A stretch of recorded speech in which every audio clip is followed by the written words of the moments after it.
dans cet exercice qui s'appelle de l'équation au graphique, on nous donne l'équation de x en fonction du temps pour un objet. Donc, on dit que x est égal à 0,4 sin fois 1,2 t plus pi sur 2. Ici, on est en présence d'un MHS, d'un mouvement harmonique simple. On peut le reconnaître avec l'équation de x. Et on nous demande de tracer les graphiques de x en fonction du temps pour une période de 0 à 10 secondes en indiquant la valeur de t à chaque fois que la courbe coupe l'axe t. Donc, si on se rappelle de notre équation d'un mouvement harmonique simple, de la position, c'est égal à a fois sin de oméga t plus pi sur 2. Alors, dans le fond, on sait que l'amplitude ici, a, est égale à 0,4 mètres. On va assumer. Là, c'est pas vraiment dit, mais habituellement, c'est en mètres, tout ça. En mètres et puis en secondes. Et on peut commencer. Alors, le graphique, si je le fais comme ça, j'ai mon temps ici en secondes. Et ici, je vais avoir la position x en mètres. De l'équation, on peut se demander, ok, quand t est égal à 0, où est-ce que l'objet se trouve? Alors, j'ai juste à remplacer dans mon équation t par un 0. Et ça nous donne que x est égal à 0,4 sin de pi sur 2.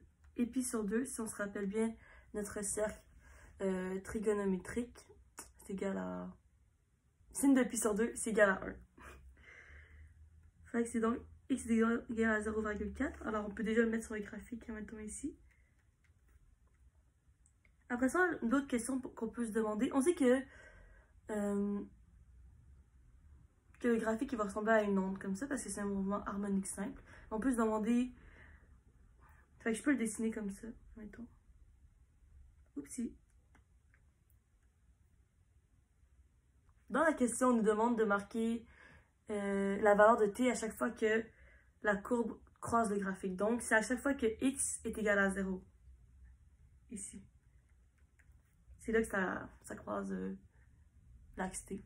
Fait que, dans mon équation, je peux mettre que x est égal à 0. Puis là, j'écris 0,4. Puis enfin, on va chercher toutes les valeurs de t où x est égal à 0, pour lesquelles x est égal à 0. Donc, je peux, si j'en mettons, je divise tout par 0,4, il va rester un 0 ici encore. Là, si je fais arc-sin de 0, ça nous donne, si on se rappelle notre cercle trigonométrique, le sin de quelque chose donne 0 quand ça se trouve à la position 0 radian, pi rad, 2 pi rad, et ainsi de suite. Donc, je peux écrire que 1,2 t plus pi sur 2, c'est égal à pi n, où n, c'est un élément des entiers. Finalement, mon but, c'est d'isoler t. Alors, on a 1,2 t. Là, je peux trouver tous les différents t en changeant la valeur de n. N qui est un entier. Maintenant, je mets n est égal à 1. Alors, t, ça fait pi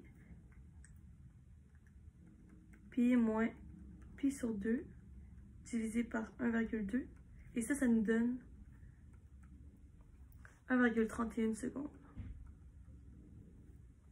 Quand n est égal à 2, je trouve que t est égal à 3,93 secondes. Quand n est égal à 3, je trouve que t est égal à 6,54 secondes. Ouais, là, je vais super vite, mais c'est parce que j'ai calculé avec ma calculatrice avant. Je sais pas pourquoi je vous le dis, parce que vous le savez sûrement déjà. Mais dans le fond, c'est ça. On utilise cette super formule. On place les n par des valeurs 1, 2, 3, 4 jusqu'à temps qu'on se rende à une valeur de t qui est égale à 9,16 secondes. Et là, ici, je pourrais marquer mes valeurs. Puis je trouve que 10 secondes, Ça fait des bons de 2 environ. De 3, ouais. 10, ça va être environ par là, quelque part comme ça. Fait on a toutes les valeurs qu'on voulait pour cet exercice. Fait que là, on a trouvé toutes les valeurs qu'on cherchait. Voilà, c'est fini. Bye bye.